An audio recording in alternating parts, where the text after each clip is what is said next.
সুপৃথার ইচ্ছে ডানায় তোমাকে আবারও স্বাগত।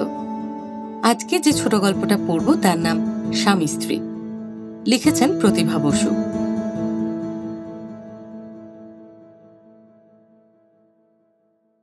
বাড়ি ফিরতে চিরঞ্জীবের বরাবরই খুব রাত হয়। 10:30-11টা তো বাজেই, তেমন জরুরি মিটিং থাকলে মধ্যরাত হতেও বাধা নেই।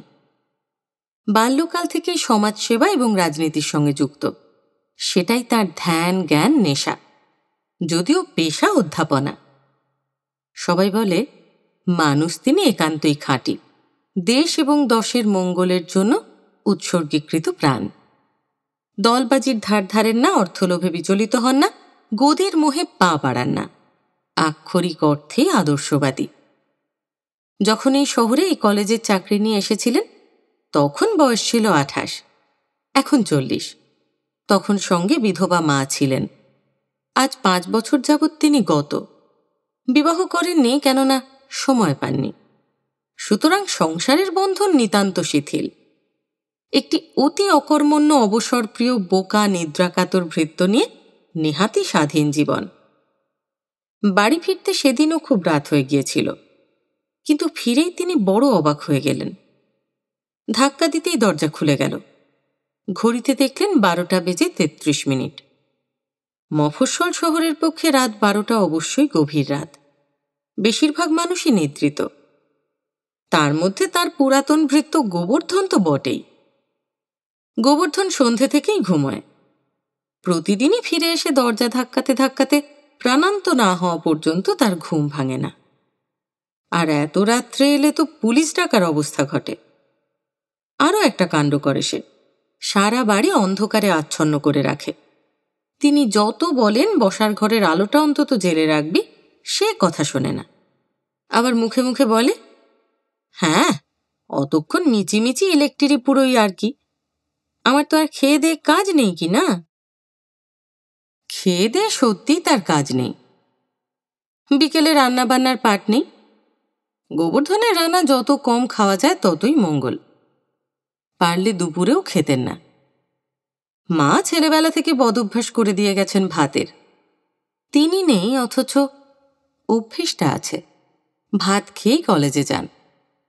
ভাতের সঙ্গে যেটা মাছের ঝোল নামে নিয়ে আসে, তার স্বাদ যে কি ভয়ানক সে শুধু যে খেয়েছে সেই জানে। অন্যমনস্ক চিরঞ্জীব এই ঝোল খেয়ে পূর্ণ মনস্ক হয়ে চেঁচাতে থাকেন, এটা তুই কি করেছিস, কি করেছিস বলতো। লোকটা হদ্দবোকা, নইলে এত বছর এ বাড়িতে আছে, এত বছর ধরে মাকে রান্না করতে দেখেছে, তবু কিচ্ছুটি শিখল না।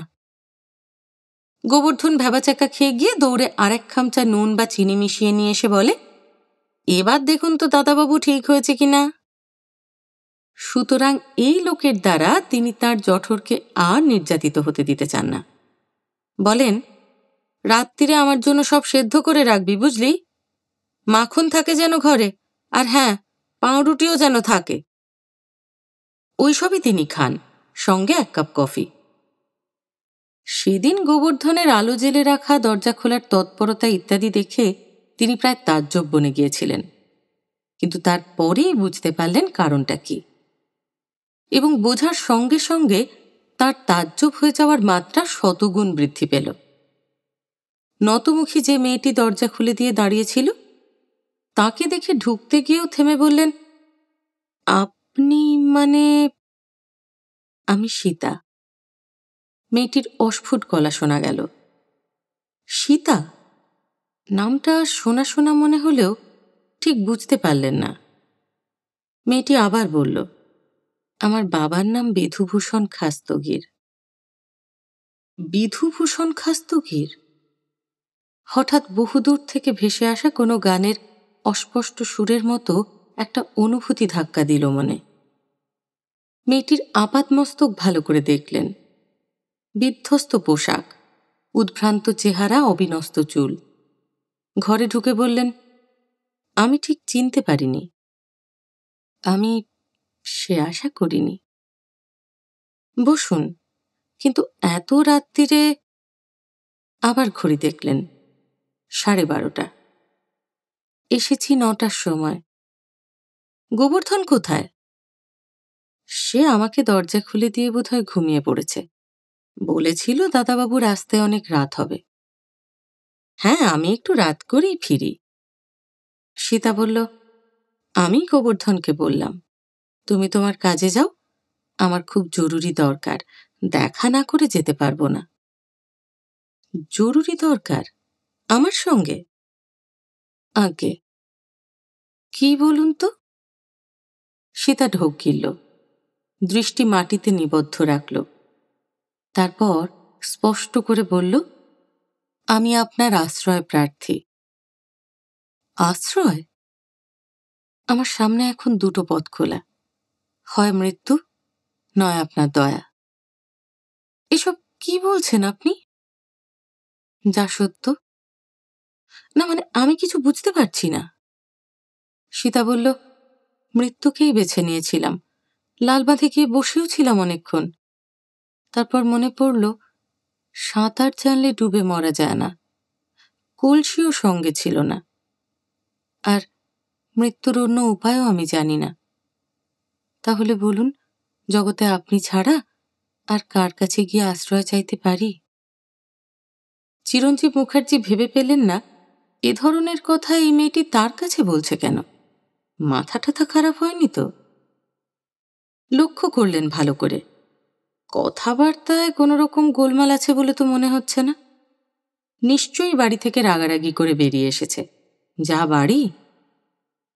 সহানুভূতির গলায় বললেন, আমাকে আপনি যোগ্যতার অতিরিক্ত মর্যাদা দিচ্ছেন তাতে সন্দেহ নেই, কিন্তু আমি বলি কি, চলুন আপনাকে বাড়ি পৌঁছে দিয়ে আসি। সীতা তাকালো, তাকিয়েই রইল। কালো কুচকুচে হরিণের মতো টানা দুই চোখে যেন দপ করে আগুন জ্বলে উঠল। বলল, বাড়ি যাবার জন্য আমি এখানে আসিনি। চিরঞ্জীব সেই রকমই নরম গলায় বললেন, নিশ্চয়ই বাড়ির উপর রাগ করে এসেছেন। মেয়েটি বলল, রাগ? না, রাগ অভিমান আমার জীবনে অবান্তর। বাড়ি থেকে বিতাড়িত হয়েছি সন্ধে 7টাতে, 9টায় আপনার এখানে এসেছি, রাত 12টা পর্যন্ত অপেক্ষা করেছি। আপনার বাড়ি, আপনার ঘর, তাড়িয়ে দিলে চলে যাব, সেটা স্বতঃসিদ্ধ, কিন্তু বিধু খাস্তগিরের দরজায় আপনাকে পৌঁছে দিতে হবে না। না কিন্তু, মেয়েটি বলল, আপনি সমাজসেবক, সত্যবাদী, অন্যায়ের সঙ্গে আপোষ করেন না। শুনতে পাই এইসব আপনার চরিত্রের অলংকার। একটি মেয়েকে আশ্রয় দিতে এত ভয় পাচ্ছেন কেন? নিজের জন্য ভয় পাচ্ছি না, ভয় আপনার জন্যই। এই ছোট শহরে এই রাত্রিবাসের কথা কি অনেক কুশ্রী চেহারায় লোকের মুখে মুখে ছড়িয়ে যাবে না? আমি গ্রাহ্য করি না, কিন্তু আপনার গায়ে কেউ কালি ছিটক, সেটা আমি চাই না। আমার গায়ে কালি? অদ্ভুতভাবে হাসল মেয়েটি। সর্বাঙ্গে কালি মেখেই আপনার দয়ার ভিখিরি হয়ে এসেছি এখানে। এই কালি আমাকে এই সাহস জুগিয়েছে। তারপর হাঁটু ভেঙে মেঝেতে বসে পড়ল। বলল, আপনি আমাকে স্ত্রীর মর্যাদা দিয়ে এই বিপদ থেকে রক্ষা করুন। সে কি? বিনীতভাবে বলল, শুধু সবাইকে জানতে দিন আমি বিবাহিতা। এ ব্যতীত কথা দিচ্ছি, অন্য কোনো বিষয়ে আমি স্ত্রীর কোনো দাবি করব না। কি বলছেন? বিনা মেঘে বজ্রপাত হলেও বোধহয় চিরঞ্জীব মুখার্জি এত স্তম্ভিত হতেন না। মেয়েটি আবার বলল, লোভ নয়, মোহ নয়, প্রেম নয়, প্রলোভন নয়, শুধু একটি নিপীড়িত, নির্যাতিত, অরক্ষিত মেয়ের এই আবেদন কি আপনি রক্ষা করতে পারেন না? প্রার্থনার ভঙ্গিতে সীতা তার 2 হাত বুকের কাছে জড়ো করল। বিপন্ন চিরঞ্জীব বললেন, কিন্তু সেটা তো সম্ভব নয়। সম্ভব, আপনার পক্ষেই সম্ভব। মৃত্যুর সঙ্গে দেখা করতে না পেরে আমি সেই জন্যই আপনার দরজায় ছুটে এসেছি। আমাকে দয়া করুন, দয়া করুন। চিরঞ্জীব অন্যমনস্ক হলেন। অনেক ভুলে যাওয়া কথা একসঙ্গে মনে পড়ল তাঁর। একসময় মা এই মেয়েটির সঙ্গে তার বিবাহের প্রস্তাব করেছিলেন। তখন এক পাড়াতেই ছিলেন। মোড় ঘুরলেই বিধু উকিলের ইটবার করা পুরাতন পৈতৃক বাড়িটি চোখে পড়ত। রাস্তা থেকেই সিঁড়ি উঠে তার বৈঠকখানা অর্থাৎ চেম্বার, অন্দরমহল পিছনে। অনেকগুলো কুচোকাঁচা ছেলে মেয়ে কিলবিল করত পথের ধারে, সবই বিধু উকিলের। প্রথম পক্ষের এই একটি মাত্রই মেয়ে, ছোট ছোটগুলো দ্বিতীয় পক্ষের। মেয়েটির মা মারা যাবার মাস 10 বাদে বিধুবাবু তাকে মাসি, পিসি, কাকি এই ধরনের কোনো না কোনো আত্মীয়ার কাছে রেখে এলেন। সীতা তখন রীতিমতো যুবতী, আইএ পাশ করে বিয়ে পড়ছিল। সেই সময় ওই কলেজেই যোগ দেন চিরঞ্জীব। তবে 2-1 মাসের মধ্যেই সীতা চলে গেল। তার বাবা বলে বেড়ালেন, সবসময় সবাই কাজে কর্মে বেরিয়ে যায় তো মেয়েকে একা বাড়িতে রাখতে ভরসা পান না, জায়গাটাও তেমন ভালো না। এই বলে অচিরেই অন্য একটি মেয়েকে বিয়ে করে নিয়ে এলেন কোথা থেকে। বছর 4 বাদে নিজের মেয়েকেও বাড়িতে ফিরিয়ে নিয়ে এলেন। ততদিনে আরও 2টি সন্তানের জনক হয়েছেন এবং আরেকটির সূচনায় বমি করছেন বিমাতা। পাড়ায় ফিরে আসার পর মেয়েটিকে দেখে মা মুগ্ধ হন। অনেক প্রশংসা শুনেছেন তার। মার মনে সহানুভূতিটাও অত্যন্ত প্রবল ছিল। সতীন কন্যাকে দিয়ে বিধুভূষণের দ্বিতীয় পক্ষ অমানসিক পরিশ্রম করাতেন। রান্না, বাসন মাজা, বাচ্চা রাখা, কাঁথা কাপড় কাচা, সমস্ত দিনে এক বিন্দু বিশ্রাম ছিল না। তার উপরে বাক্যবান। মা সেসব শুনতে পেতেন, সহ্য করতে পারতেন না। একদিন গিয়ে বিবাহের প্রস্তাব দিয়ে এলেন। যদিও ছেলে চিরঞ্জীব একবারও তার সম্মতি জ্ঞাপন করেননি। শোনা মাত্রই বলেছেন, পাগল নাকি, ওসব বিয়ে টিয়ের মধ্যে আমি নেই। আমার জীবনের সঙ্গে আমি কোনো বন্ধনের শিকল জড়াতেই রাজি নই মা। মা জেদ করলে বুঝিয়েছেন, আচ্ছা বলো তো, আমার সময় কোথায় যে একজন সাধারণ ভদ্রলোকের মতো বিয়ে করে সংসার পাতব? তুমি তো দেখতেই পাচ্ছ আমার অবস্থা। তবু বিমাতার সংসারে মেয়েটির দুঃখ, দৈন্য, নির্যাতন, নিপীড়নের কথা শুনতে শুনতে মন তার ভিজে উঠত। পথে যেতে আসতে কখনো দেখতে পেলে চকিত দৃষ্টিতে তাকাতেন। চোখে চোখ পড়লে মেয়েটি লজ্জা পেত। তিনিও কম্পিত বক্ষে ধা ধা করে চলে যেতেন। ধীরে ধীরে মনে বেশ একটু রং ধরে উঠেছিল, কিন্তু প্রস্তাবনাতেই সমাপ্তি লাভ করে। বিধুবাবু প্রথমটায় আগ্রহ সহকারে এগিয়ে এসেছিলেন। 1 পয়সা লাগবে না, শুধু শাখা সিঁদুর দিয়েই অব্যাহতি পাবেন, এই সংবাদে খুব পুলকিতও হয়েছিলেন। কিন্তু 24 বছরের ছোট দ্বিতীয় পক্ষ যখন রুখে উঠে বলল, সংসারের ঘানিটা টানবে কে শুনি, এই শুয়োরের পাল কে চড়াবে, অমনি ভয়ে অর্ধমৃত হয়ে গেলেন। ভেবে দেখলেন কথাটা সত্যই। সীতাকে বিবাহ দিলে সীতার বিমাতার সংসারই যে ডকে উঠবে তাই নয়, তার নিজের পানটুকু জলটুকু দেবারও আর অবশিষ্ট কেউ থাকবে না। মেয়েকে তিনি দেখেন না বটে, কিন্তু মেয়ে তো তাকে দেখে। মেয়েরই বয়সী যুবতী পত্নী যখন অশ্রাব্য কুশ্রাব্য ভাষায় গালাগালির তুবড়ি ছোটান, এই মেয়ের চোখে স্নেহের ছায়া টলমল করতে দেখে তবু একটা খড়কুটো অবলম্বন পান। মনে মনে না ভেবে পারেন না, তড়িঘড়ি করে এই ছোট লোকের অশিক্ষিত মেয়েটাকে বিবাহ করা তার বোকামি হয়েছে। কিন্তু কি করবেন, শরীরের ক্ষুধা বড় ভীষণ। 1 বছর যে অপেক্ষা করেছেন তাই ঢের।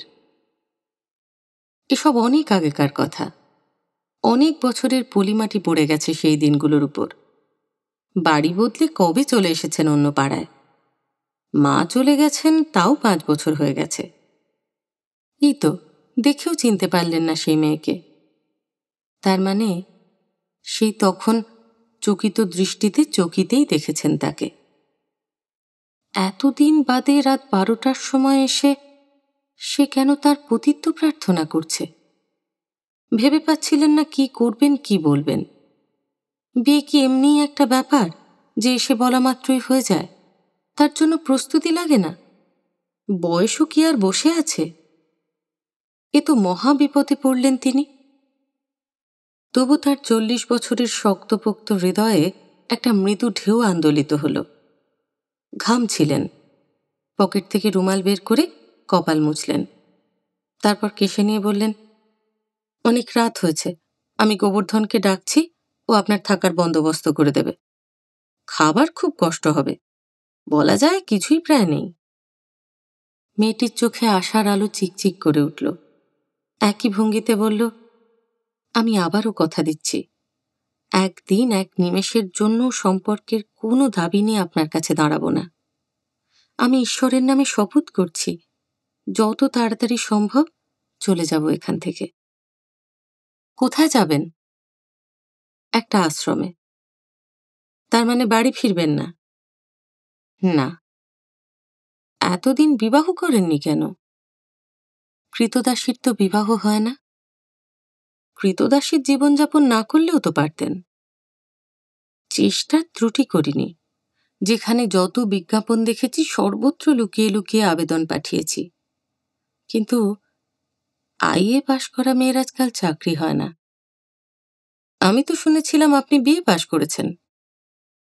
না না, পরীক্ষার ২-৪ মাস আগেই বাবা আমাকে তার দ্বিতীয় পত্নীর পরিচর্যার জন্য নিয়ে আসেন এখানে। তারপরের ইতিহাস গভীর অন্ধকারে আচ্ছন্ন। তবে শেষ পর্যন্ত একটা চাকরি আমার জুটেছিল, আমি সেখান থেকেই মাস দেড়েক আগে ফিরেছি। সে চাকরি নেই আপনার? হ্যাঁ ছিল, আমি ছেড়ে দিয়ে চলে এসেছি। স্কুলের চাকরি? সে এক গণ্ডগ্রামের প্রাথমিক স্কুল, ৪ বছর ছিলাম। চিরঞ্জীব বলল, কোনো কৌতূহল প্রকাশ করছি না, কিন্তু সে কাজ কি এতই অসহ্য হলো যার বিনিময়ে এই অন্ধকারে আবার ফিরে আসতে হলো? সীতা চুপ করে রইল। চিরঞ্জীব বললেন, যে আশ্রমে এখন কাজ স্থির করেছেন সে আশ্রমে কি বিবাহিত না হলে কাজ দেয় না? সীতা জবাব দিতে একটু সময় নিল। হঠাৎ উদ্ধতভাবে বলল, আপনি তো সমাজ সেবা করেন, আপনি কি জানেন না মেয়েরা কত অসহায়? জঙ্গলে যেমন বাঘের ভয়, একটি মেয়ের পক্ষে একা থাকলে পুরুষের ভয় তার চেয়ে লক্ষ গুণ বেশি। বাঘ তবু খেয়ে ফেলে, একটা অবসান, কিন্তু একজন পুরুষের লোভ একজন অরক্ষিত মেয়েকে। থামল। অনেকক্ষণ চুপ। ঘরের মধ্যে নিঃশ্বাস পতনের শব্দও যেন ডুবে গেল। তারপর বলল, আপনাকে জানানো দরকার, এই ৪ বছর আমার অক্লেশে কাটেনি। অনেক উৎপাত সহ্য করতে হয়েছে, কিন্তু আমরা ৪ জন মেয়ে একসঙ্গে ছিলাম। জড়াজড়ি করে ভয়ডর নিয়েই চলছিল কোনো রকমে। মাস ৩ আগে আমার একদিন জ্বর হলো। ওরা ৩ জন স্কুলে চলে গেলে নির্জন দুপুরে মাটির ঘরে আমি একাই শুয়েছিলাম। এই সুযোগে দুর্জন ঢুকে এলো। আমি আমাকে রক্ষা করতে পারলাম না। গর্জে উঠলেন চিরঞ্জীব। কোথায়? কোন গ্রাম বলুন আমাকে, আমি তাকে শায়েস্তা করব। আমি যাব সেখানে। লাফিয়ে উঠে বাঘের মতো পদচারণা করতে লাগলেন। তারপর কি যেন ভেবে থামলেন। বললেন, আপনি তো মাস ৩ আগে ফিরেছেন, তখন কেন আসেননি? স্তব্ধ থেকে সীতা বলল, আমি আমি তখনও বুঝতে পারিনি। কি বুঝতে পারেননি? নিয়তি আমাকে কোথায় টেনে এনেছে। যা জানার যা বোঝার সবই আজকের ঘটনা। এরপরেই আমার পিতা এবং বিমাতা আমাকে নির্দয় প্রহারে জর্জরিত করে বার করে দেন বাড়ি থেকে। আমার প্রতি মৃত্যুও বিমুখ। আপনি আমার শেষ আশা, শেষ আশ্রয়। এতক্ষণে ছবিটা স্পষ্ট হল। সহসা বিদ্রূপে ঝলসে উঠে চিরঞ্জীব বললেন, ও, এই জন্যেই বুঝি একটা পদবীর দরকার? সীতা তাকিয়ে থাকল। চিরঞ্জীব জানলার ধারে গিয়ে পিছন ফিরে বললেন, অসম্ভব। সীতা ভিক্ষায় আনত হয়ে বলল, শুধু এইটুকু, শুধু এইটুকুই আমাকে বলবার অধিকার দিন যে আমি বিবাহিতা, কেবলমাত্র এইটুকু। না না, আপনি বাড়ি যান। বাড়ি? বাড়ি কোথায়? সেটা আমার জানবার কথা নয়। এইবার ভিক্ষা ভুলে দলিতা ফণিনীর মতো ক্রুদ্ধ ভঙ্গিতে সে উঠে দাঁড়াল। নিষ্ঠুর, হিপোক্রিট! একজন মেয়ের সর্বনাশ করে এইভাবে সব পুরুষ সরে দাঁড়ায়? চিরঞ্জীব বললেন, কি বলছেন আপনি? আমি আপনার সর্বনাশ করেছি? সীতা বলল, আপনাকে আমি এর চাইতে অনেক বড় বলে জানতাম। দেশোদ্ধারের ভান দেখে সেটা সত্য বলে ধরে নিয়েছিলাম। তাহলে এই আমাদের শহরের মহাপ্রাণ চিরঞ্জীব মুখার্জি? মরতে গিয়ে ব্যর্থ হয়ে আমি এর কাছে ছুটে এসেছিলাম। ভেবেছিলাম সমাজের সব অন্যায়েরই একটা প্রতিকার আর কারো কাছে না পেলেও এখানে পাব। বিদ্রুপে সীতাও ঝলসে উঠল। চিরঞ্জীব অবিচলিত। কিসের অন্যায়? দরজা ধরে নিজেকে সামলালো সীতা। একটি পুরুষের প্রলোভনের পাপে একটি নিষ্পাপ মেয়েকে কেন বলি দেওয়া হবে এভাবে বলতে পারেন? কোথায় তার দোষ? আপনাদের পুরুষ শাসিত সমাজে সে মেয়ে হয়ে জন্মেছে, এটাই তার অপরাধ? গর্ভধারণ করবে মা, জন্ম দেবে মা, লালন পালন রক্ষণাবেক্ষণ সব করবে মা, আর পরিচয় দিতে গেলেই তার পিতৃপদবী চাই চাই। কেন এই অন্যায়? কেন মায়ের সন্তান বললেই আপনারা তাকে গলা টিপে মেরে ফেলবেন? কেন? এই প্রাণ আমার ইচ্ছেতে জন্ম নিয়েছে, তবু তার জন্যে কেন মরতে হবে আমাকে? তা না হলেই ঠেলে দেবেন গণিকাবৃত্তির দরজায়। নিজেদের পশু প্রবৃত্তি চরিতার্থ করে প্রায়শ্চিত্ত করাবেন মেয়েটিকে দিয়ে। কেবলমাত্র সেই মেয়েটিকেই তো নয়, একটি প্রাণকণিকাকেও সংহার করেন আপনারা। নরক, নরক। সবচেয়ে বড় বেদনা, আপনিও সেই নরকেরই কীট। অথচ 10 বছর যাবৎ এই নরকের কীটটিকেই আমি দেবতা জ্ঞানে পুজো করে এসেছি। অতি বড় দুঃখের দিনেও এই মানুষের অস্তিত্ব স্মরণ করে আমি কল্পনায় সান্ত্বনা পেয়েছি। বলতে বলতে তার গা থেকে জড়িয়ে থাকা চাদরটা খসে পড়ে গেল। প্রচণ্ড প্রহারে রক্তাক্ত দেহের অনেকখানি উন্মুক্ত অংশ দেখতে পেয়ে চিরঞ্জীব শিহরিত হলেন। সীতা ঝড়ের বেগে বেরিয়ে গেল। এরপর অনেকক্ষণ কিংকর্তব্য বিমূঢ় হয়ে দাঁড়িয়েছিলেন। এই মুহূর্তেই মেয়েটি তাকে যা যা বলে গেল মনে পড়ল। এই ধরনের বক্তৃতায় তিনি অনেক সময়ই মুখর হয়ে ওঠেন। আন্তরিকতারও কোনো অভাব থাকে না। তরুণরা এবং মহিলারা জয়ধ্বনি করেন, বয়োজ্যেষ্ঠরা ধিক্কার দেন। এতদিন এইসব বিশ্বাসেই অটল ছিলেন, কিন্তু যে মুহূর্তে নিজের উপরে সে দায়টা বর্তাল, তৎক্ষণাৎ তার চিরাচরিত পুরুষ প্রবৃত্তি কেমন রোঁয়া ফুলিয়ে জাত ভাইদের সপক্ষে দাঁড়িয়ে গেল। ছি ছি, এটা অন্যায় হয়েছে, এটা তিনি ঠিক করেননি। ঘড়ি দেখলেন 2:05। এই গভীর রাতে কোথায় চলে গেল অসহায় মেয়েটি? এতক্ষণে তার একটা অন্যায় বোধ জাগল। সমাজসেবী হিসেবে অর্জিত অহংকার খোঁচা দিল মহাপ্রাণের ভূমিকায় অবতীর্ণ আত্মাকে। সঙ্গে সঙ্গে দ্রুত পায়ে ধাবমান হলেন এবং ফিরিয়ে নিয়ে এসে বললেন, দেখুন, আমার বয়স 40, আমি চিরকুমার। আমার পক্ষে বিবাহ প্রহসন, কিন্তু এটা খুবই সত্য কথা যে বিবাহের মর্যাদা না পেলে একটি সন্তান সম্ভবা কুমারী মেয়ে মৃত্যু ব্যতীত কোথাও গিয়েই স্থান পাবে না। সমস্ত পুরুষের হয়ে তার প্রায়শ্চিত্ত আমারই করা উচিত। আমি কাল সকালেই রেজিস্ট্রি অফিসারকে ডেকে আপনাকে সেই প্রতিকারহীন অসহায় অবস্থা থেকে বিবাহের মর্যাদায় উত্তীর্ণ করব। তবে একটা শর্ত, আপনি যেন আপনার শপথ থেকে এক বিন্দু সরে না দাঁড়ান। মনে থাকবে? আরক্ত মুখে সীতা বলল, আমি আবারও ঈশ্বরের নামে শপথ করছি। একটি প্রাণকণিকাকে রক্ষা করার জন্য আমার এত বছরের লাঞ্ছিত, বঞ্চিত, অপমানিত ভুভুক্ষ হৃদয় আপনার কাছ থেকে যে ভিক্ষালব্ধ সম্মান নতমস্তকে গ্রহণ করবে, কখনো কোনো কারণেই সম্পর্কের দাবি তুলে আমি সেই সম্মানের অবমাননা করব না। আমি একটি কুষ্ঠাশ্রমে সেবিকার কাজ নিয়ে যাচ্ছি, সেখানেও থাকা খাওয়ার বন্দোবস্ত আছে, তবে কিছুদিন অপেক্ষা করতে হবে তার জন্য। এখন যিনি আছেন তিনি 1 মাস 2 বাদে তার কর্মভার অন্যকে বুঝিয়ে দেবেন।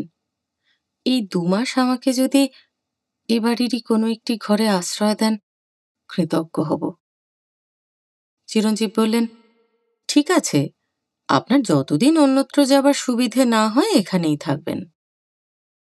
ওই যেমন আপনার ভৃত্য গোবর্ধন আছে।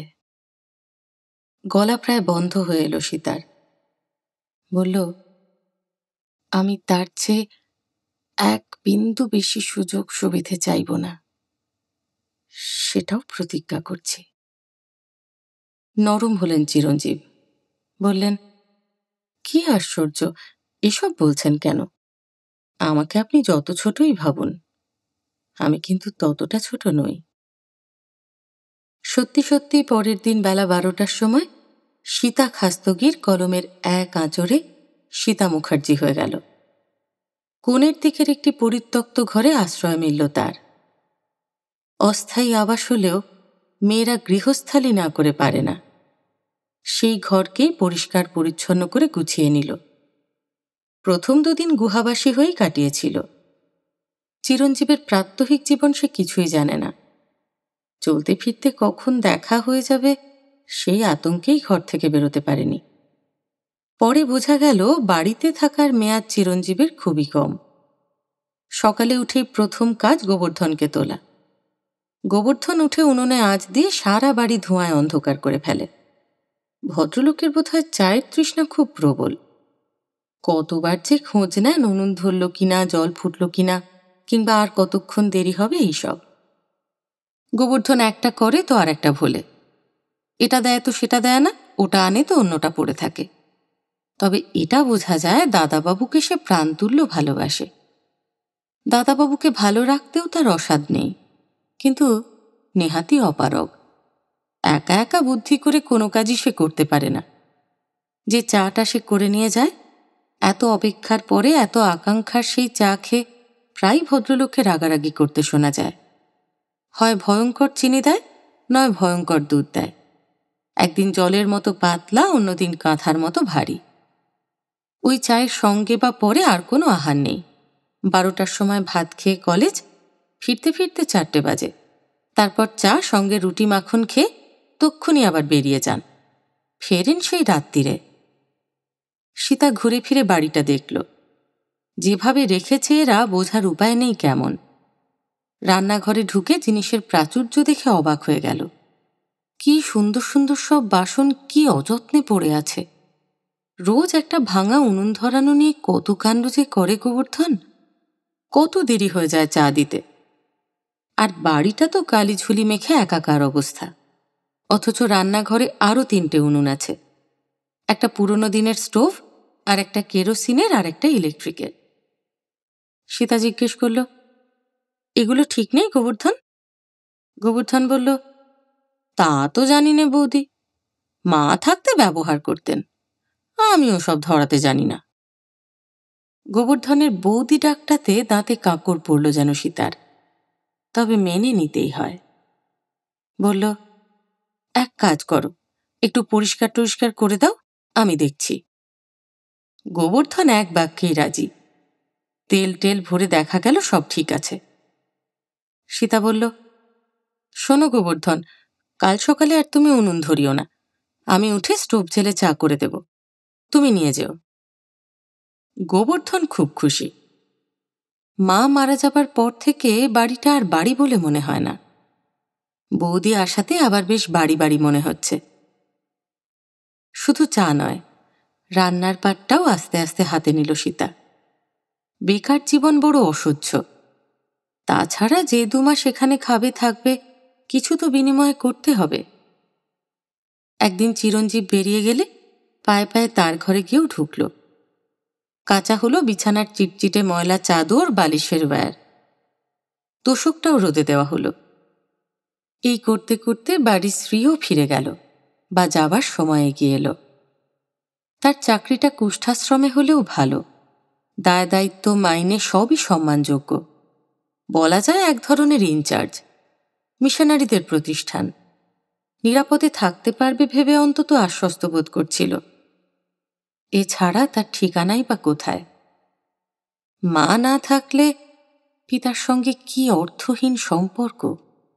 তবু সেই পিতার নাম ধাম পদবি গলায় লটকেই ভবসমুদ্রে পাড়ি দিতে হবে। চিরঞ্জীব ভদ্রলোক, সত্যিই তাকে উদ্ধার করেছেন। সমস্ত পুরুষ জাতির কলঙ্ক মোচন করেছেন। এখন সেও যেন তার কথা মতো চলে যেতে পারে, তাহলে তারও মান রক্ষা হয়। তা অবশ্য হল না। পাকা খবর এলো প্রায় 3 মাস কাটিয়ে। এর মধ্যে সব মিলিয়ে মুখোমুখি দেখা বোধ হয় দিন 3 কি হয়ে থাকবে। তাও দৈবাত। হাসি মুখে চিরঞ্জীব সম্ভাষণ করেছেন। ভালো? সীতা মাথা নেড়ে সম্মতি জানিয়েছে। তিনি আবার বলেছেন, কোনো অসুবিধা হচ্ছে না তো? অসুবিধে কিসের? আমি বড় অযোগ্য, কিছুই পারি না। গোবর্ধন তো আমারই জুড়ি। আপনি আশায় কুড়েমি করার আরও সুবিধে হয়েছে। সুবিধে অবশ্যই যার সবচেয়ে বেশি হয়েছে সে ব্যক্তিটি আমি। সীতা চুপ। সুতরাং আলাপ বেশি দূরে এগোয়নি। আর একদিন সেই একই সম্ভাষণ। ভালো, সেই ঘাড়নেরই সম্মতি জ্ঞাপন। চিরঞ্জীব জানালেন, আমি 2-1 দিনের জন্য কলকাতা যাচ্ছি। একা থাকতে ভয় করবে না তো? না না, ভয় কিসের? আজ সকাল থেকে এত ঘুরেছি। চকিতে তাকিয়ে সীতা বলেছে, বাড়ি যখন একটা আছে দুপুরে তো ফিরলেই হতো। চিরঞ্জীব বললেন, বাড়ি তা আছে, কোনো নিঃশব্দ অস্তিত্বের ভৌতিক যন্ত্রও আছে, কিন্তু অপেক্ষা করার তো আর কেউ নেই। কি হবে ফিরে? সীতা জিজ্ঞেস করে, খাওয়া হয়নি বোধ হয়? না, তার কোথায় হলো। চোখে মুখে ব্যাকুলতা নিয়ে রান্নাঘরের দিকে পা বাড়িয়েছিল সীতা। চিরঞ্জীব বাধা দিলেন, না না, থাক। কেন, সবই গুছানো আছে। মানে গোবর্ধনই দিতে পারবে আমাকে। ও আচ্ছা। চিরঞ্জীব জিজ্ঞাসা করলেন, চুক্তিতে কি এটা ছিল? কি বলুন তো? এই যে গৃহিণীপনা। সীতার মুখ লজ্জায় রাগে রাঙা হয়ে উঠল। আর একদিন সীতাই গিয়ে দাঁড়িয়েছিল চিরঞ্জীবের ঘরের দরজায়। গোবর্ধন জানিয়েছিল জ্বর হয়েছে। ইজি চেয়ারে শুয়ে একটা বই পড়ছিলেন চিরঞ্জীব। চমকে উঠে বসে তাকালেন। ও, আপনি? সকালের চা খাবার সবই তো ফেরত গেছে। ইচ্ছে করছে না। যা ইচ্ছে করছে বললেই তো করে দেওয়া যায়। কার জন্য? সীতা জবাব দিল না। আমার জন্য? সীতা তাও জবাব দিল না। আমার জন্য কাউকে কিছু করতে হবে না। আবার বই মুখে নিয়ে এলিয়ে শুলেন। দাঁড়িয়ে থেকে থেকে সীতা চলে এলো। আর আজ সে চলে যাচ্ছে। কিন্তু চিরঞ্জীব কোথায়? সকাল থেকেই তিনি অনুপস্থিত। অথচ জানেন যে আজ সীতা চলে যাবে। গাঢ় অভিমানে মন ভরে যায়। সময় হয়ে গেল। সব গুছিয়ে বসে আছে। আশ্চর্য, মানুষটা দেখা নেই। একটা পাখি পুষলেও তো মায়া হয়। এই 3 মাসে সীতা কি সেটুকু অর্জন করতে পারল না? হাজার হোক স্ত্রী তো, আইনসিদ্ধভাবেই স্ত্রী। শেষ দিনে স্বামীর একটা কর্তব্যও তো সীতা আশা করতে পারে। কি নির্মম! অথচ সেই মানুষের সংসারটাকে ছেড়ে যেতে বুক ভেঙে যাচ্ছে তার। যতবার ভাবছে আর কোনোদিন ফিরবে না, ততবার কতদিনের শুষ্ক চোখ উপচে পড়ছে জলে। দাদাবাবুর এই ব্যবহারে গোবর্ধনও কম দুঃখিত হল না। যদিও সে জানে না বৌদির এই যাওয়াই শেষ যাওয়া। ভেবেছে কয়েকদিন বাদে আবার আসবে। তবে এদের হাবভাব চালচলন সবই যেন কেমন। দাদাবাবু অবশ্য বলেছে সে তো স্বদেশী করে, বিয়ে করেছে জানাজানি হলে জেল হয়ে যাবে, সুতরাং সে যেন বাইরে কিছু বলে না বেড়ায়। তাই বাইরে না হয় গোপন থাকুক, ভিতরে ভিতরে এমন করে কেন? সময় মতো গোবর্ধন সাইকেল রিক্সা নিয়ে এলো। সীতা উঠে বসল। এই প্রথম সিঁদুর পড়েছে, মাথায় আঁচল তুলে দিয়েছে। এই কমাসে এলোপাথারি কম কাপড় চোপড় এনে হাজির করেনি চিরঞ্জীব। এসেছিল তো এক কাপড়ে। রেজিস্ট্রেশনের দিনের কেনা শাড়িটাই আজকে পরল। সঙ্গে আর একখানা নিয়েছে। না নিয়ে তো উপায় নেই, তবু যত কম গ্রহণ করা যায়। শুধু তো কাপড় চোপড়ই নয়, একখানা নোট লিখে টাকাও চাইতে হয়েছে। গোবর্ধনের হাতে যদি আমাকে শখানেক টাকা ধার দেন, অত্যন্ত উপকৃত হই। মাইনে পেলে 2 কিস্তিতে শোধ করে দেব।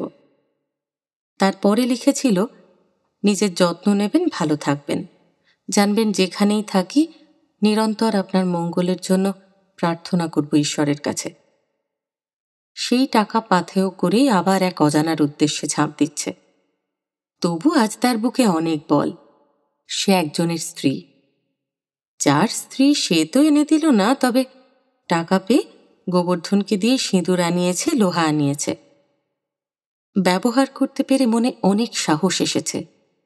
মনে হচ্ছে সারা দুনিয়াটার মধ্যেই যেন আর ভয় বা লজ্জা বলে কিছু নেই।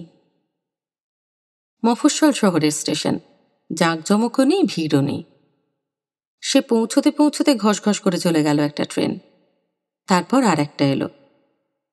গুড়ের হাঁড়িতে মাছির মতো ভনভন করল কিছু যাত্রী, কিছু ফেরিওয়ালা আর কিছু কুলি।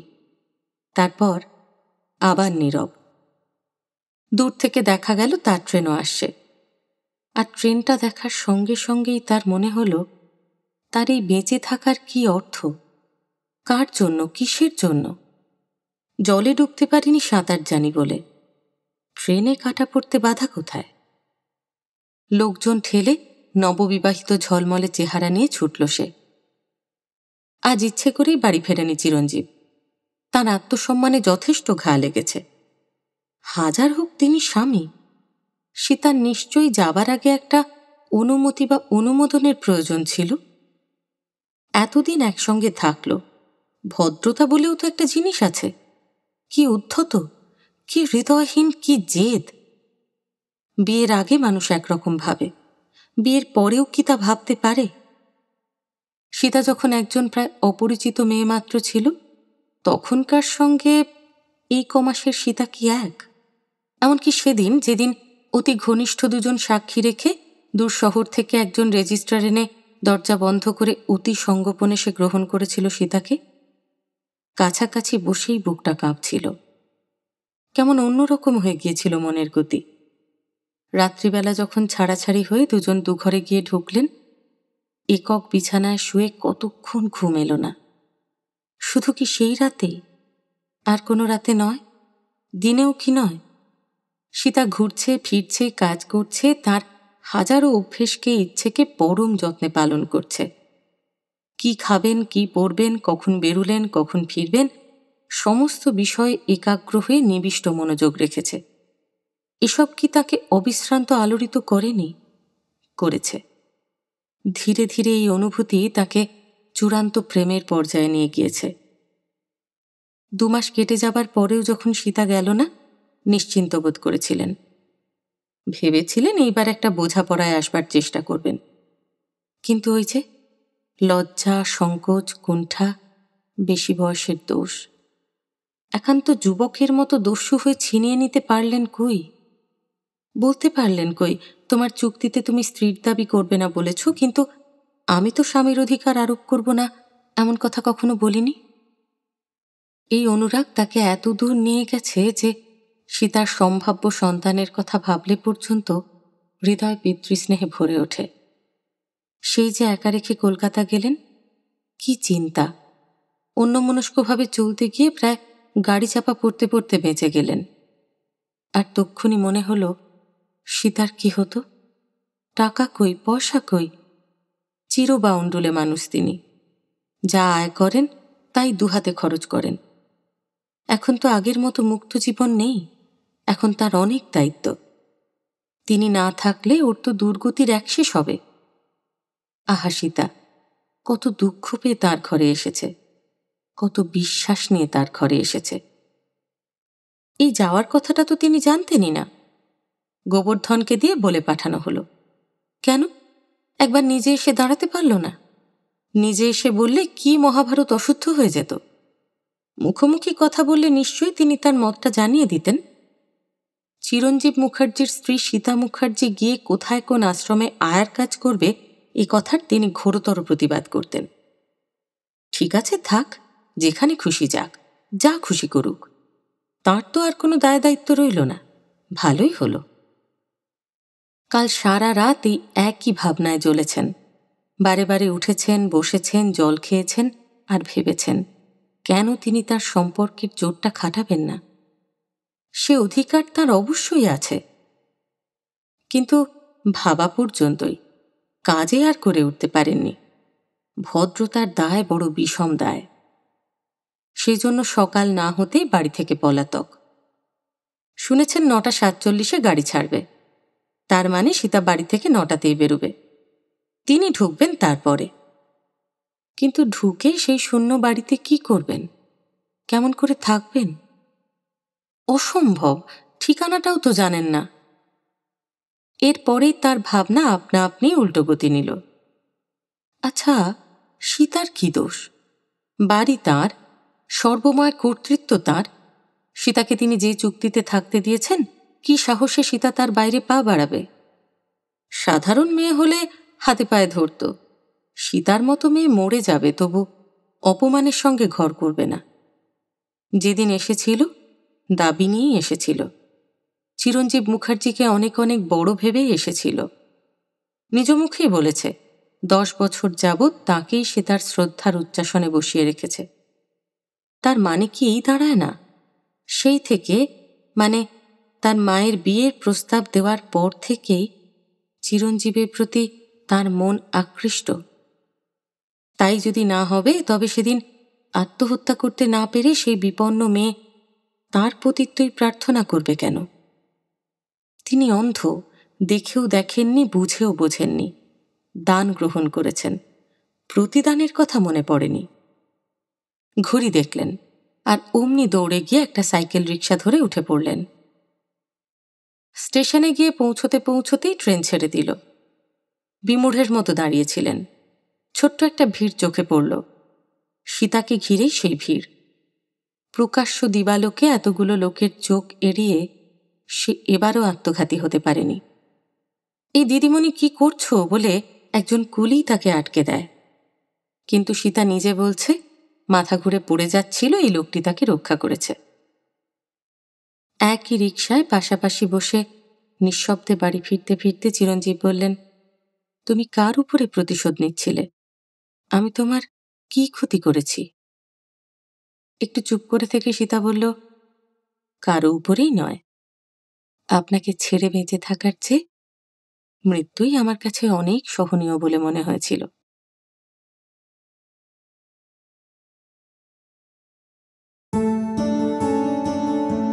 গল্প যখন এমন প্রেমের সুরে সমাপ্ত হয়, মন তখন খুঁজে নেয় রবি ঠাকুরের এমনই কোনো প্রেমের গান। ঢেউ দিয়েছে জলে, ঢেউ দিয়েছে জলে, ঢেউ দিল ঢেউ দিল ঢেউ দিল আমার মর্মতলে, ঢেউ দিয়েছে জলে। কি ব্যাকুলতা আজি আকাশে, এই বাতাসে, জানো তলায় অপসরের উত্তরীয় করে রোমাঞ্চ দান। দূর সিন্ধু তীরে কার মঞ্জিরে গুঞ্জর তান, মন রয় না রয় না রয় না ঘরে, মন রয় না। চঞ্চল প্রাণ ক্ষণে ক্ষণে মনে মনে শুনি অতল জলের আহ্বান, মন রয় না রয় না রয় না ঘরে, মন রয় না। চঞ্চল প্রাণ ক্ষণে ক্ষণে মনে মনে।